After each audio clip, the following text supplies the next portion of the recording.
Hi, I'm Adam Cooper, founder and president of Ascent Consulting, and this is our Hot Takes podcast. Here, we're going to sit down and chat about what's going on in the construction industry. Our consulting team members have spent decades working in construction, everything from operations, project management, finance, marketing, field operations, you name it. Now, we work with construction companies every day to help improve their business, and in doing that, we uncover lots of problems, obstacles, challenges that they and other construction companies are often facing.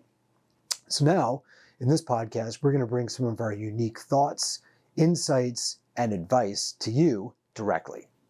I hope you find it helpful. And if you enjoy our podcast, please don't forget to let us know by liking, commenting, and inviting your friends to listen as well.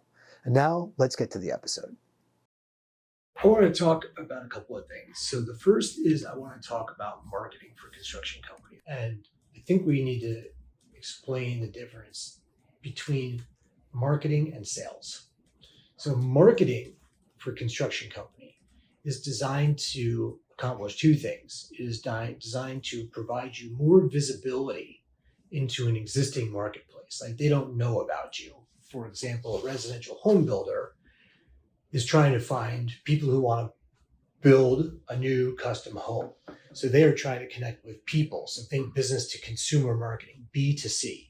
In this case, you're trying to build visibility. Like people on the regular homeowners don't know about you until they go looking.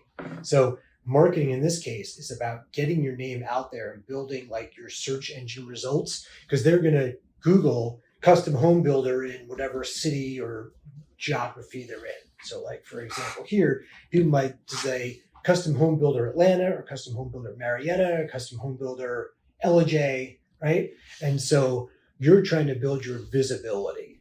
You're trying to connect with people, like get your name out there so when they go looking, they find you. Or like in the case of like putting it on a billboard, you're top of mind when they start thinking because they've seen your name again. So like then you're trying to overcome anonymity. So that's the first thing that they're trying to do with marketing, is trying to build visibility in the marketplace.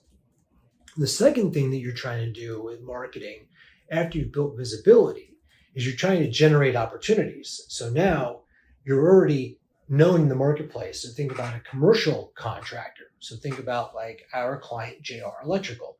They've been around for almost 20 years. They have an established group of general contractors that they work for, but they're trying to find more general contractors. So it's not about building visibility.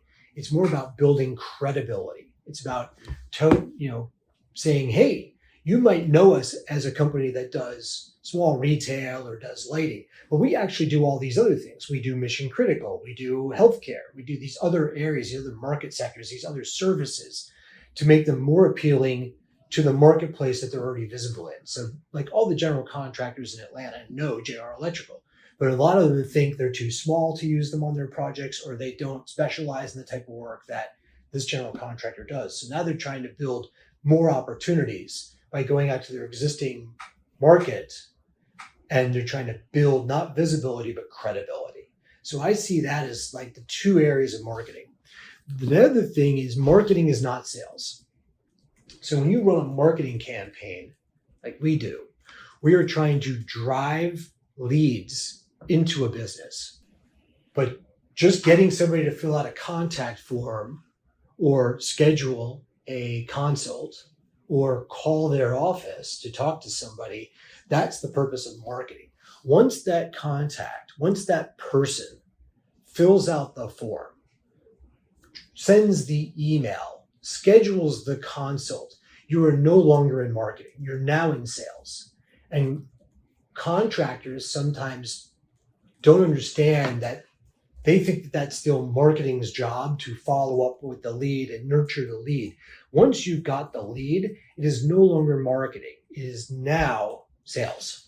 So even in our business, we market with Google Ads and SEO and our blogs, and we're trying to get people to fill out a form, send an email, call the office, schedule a consult. Once any of those things happens, it is no longer the marketing department's job to handle that contact, that lead. That is now sales.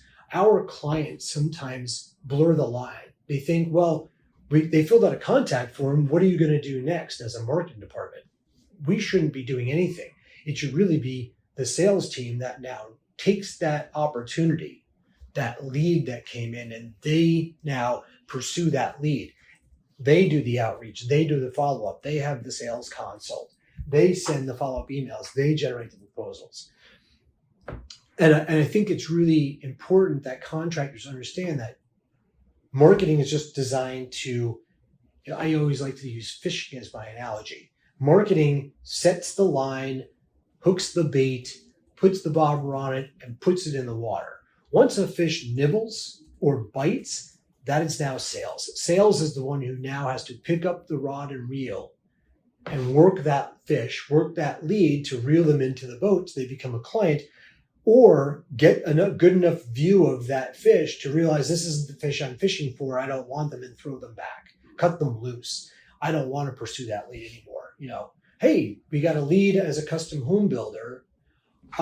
Sales is now going to pursue that lead and figure out whether they want something that we do, whether they are too small for us. They just want a small bathroom remodel and we want to do full kitchens or full homes. It's just not, we don't do bathroom remodels unless it's part of a bigger scope. So they have to have a process to evaluate those leads. We call that a go, no-go process, or an opportunity evaluator. And we design these kind of calculators to objectively measure a lead's worth, their value, whether they're a viable opportunity or if you don't want to pursue it. That's outside of marketing. That's a sales scope of work for us. That's something that sales should be doing, is opportunity evaluation. So we do that here. A lead comes in, the salesperson then takes that lead and figures it out. Marketing's job is to get the lead in to nibble at the hook, to nibble at the bait, or to bite and get hooked. And then it's the salesperson's job to evaluate that lead and figure out whether they're worth pursuing, to create a proposal, scope of work, get them to sign up and sell that job. That's the difference between marketing and sales. And contractors need to keep that in mind. So the other thing that contractors sometimes have is they have what's called business development. So business development straddles marketing and sales.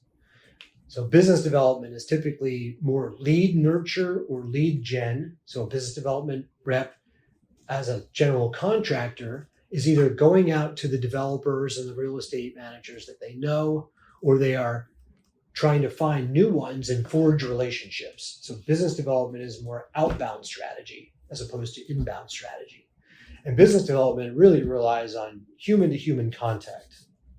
So they often work with the marketing department because the marketing department might surface a lead, but that lead is not ready to buy anything yet. They're a developer that's looking for new general contractors.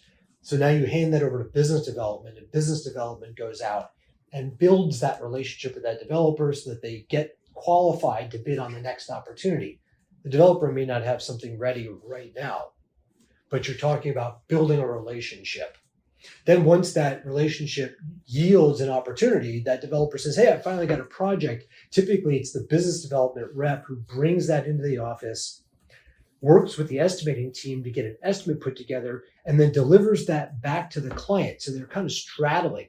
Estimators are not salespeople, and marketing people are not salespeople. Business development straddles. They are in lead nurture, lead development, relationship building, and then typically they are the ones to work internally with the estimating department to get the numbers and then take that back to the developer or the contractor, whatever that looks like, and finesse the deal to win the job. So business development straddle marketing and estimating, and they are basically outbound marketers and external salespeople.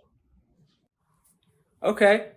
So that sounds like this is pretty recent for you. It sounds like, did you deal with this particular problem with any recent clients or see this breakdown kind of real time for anyone?